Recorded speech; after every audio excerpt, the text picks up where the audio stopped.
me your name. James Wadley. I'm the resident blacksmith at Tanny Hill State Park. And how long have you been blacksmithing? About 27 years now. 27 years.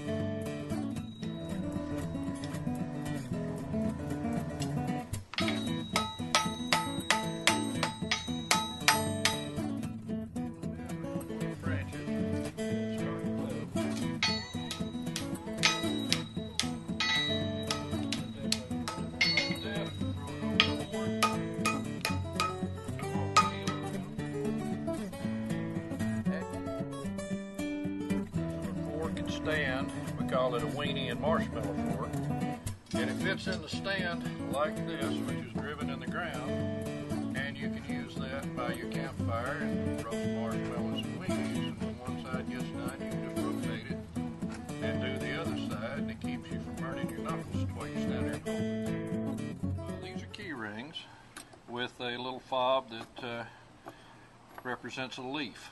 Okay. Now, these are bottle openers with a horse head motif, and it's designed. These are reproduction colonial pieces from the Williamsburg era, and this is a spatula and a fork, and are very much what you would have found in a colonial home at that time. Started me off when I was about 13. My grandfather was a local blacksmith up in North Alabama, and my uncle thought that I should know something about what he did for a living, so he had a little shop, took me out there and talked me through bending and welding the ends of a ring together, and it pretty well stuck.